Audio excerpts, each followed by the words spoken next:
Welcome to How Should We Now Live in the 21st Century? The topic for this video is death, both human and animal, which are tough and controversial topics. My name is Duncan. The subject of this video is really God and death, the death and suffering of people, and the violent death of animals. Scriptures will be shared, along with my opinions, which may be controversial. Please don't just take my or anyone's opinion, but question God by studying the Bible. I like listening to debates between atheists and theists. A big topic is suffering, either human or animal, caused by or allowed by a so-called loving God.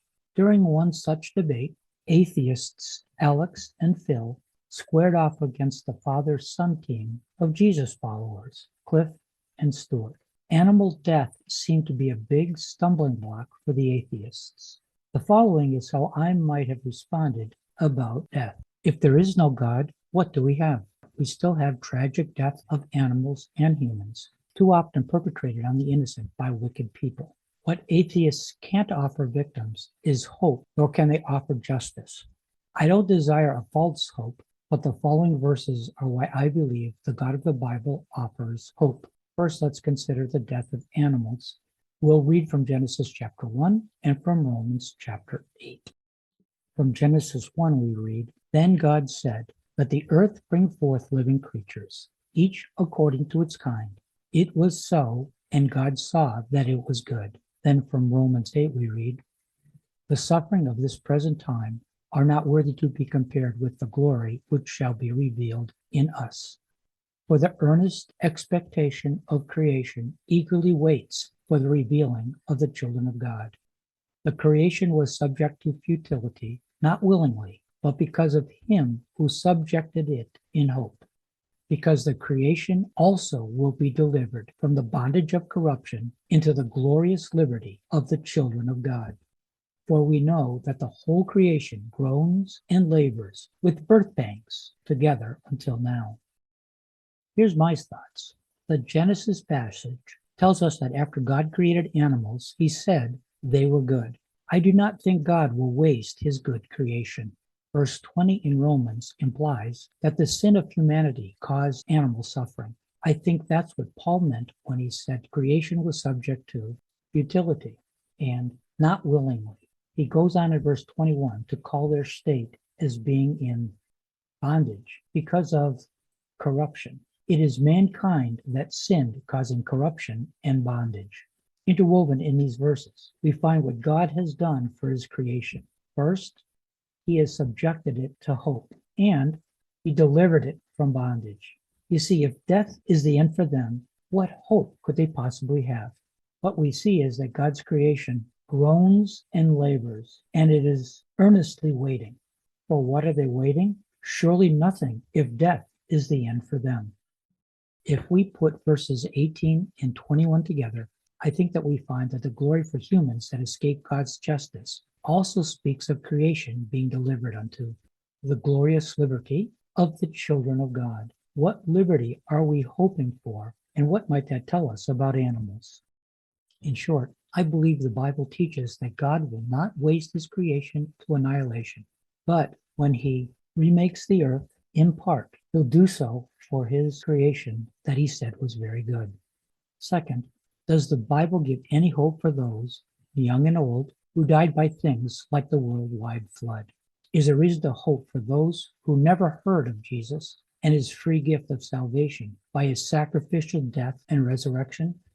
What I'm about to suggest does not take away from our responsibility to share the gospel of Jesus, nor does it minimize that he is the only way to the Father, nor from the truth that there is no other name under heaven given among men by which we must be saved.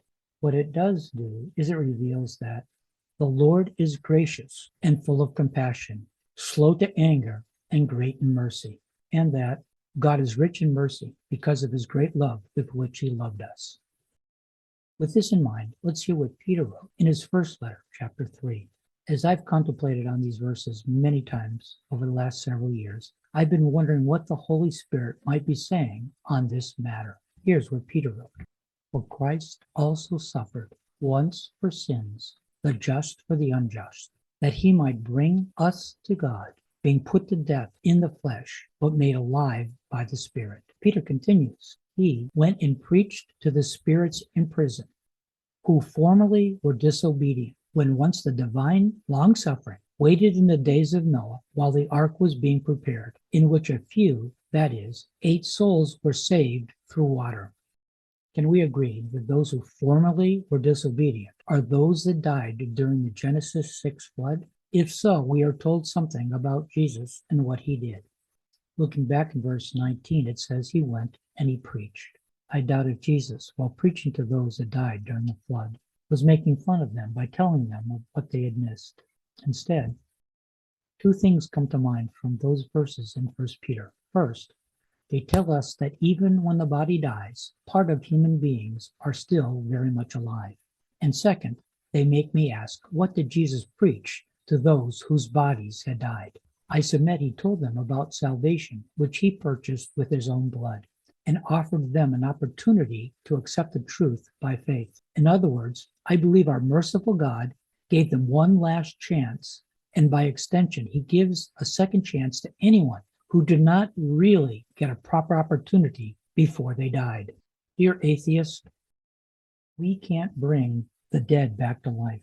Only God can, and that is why I believe God is a God of hope, and without him, there is none. How should we now live in the 21st century? By letting God be God when it comes to death and judgment, always keeping in mind that God's mercy wants to triumph over judgment. But if he must, he will judge those who reject his free gift. Thank you for watching. If this video and YouTube channel are a blessing, please subscribe, like, and tell others.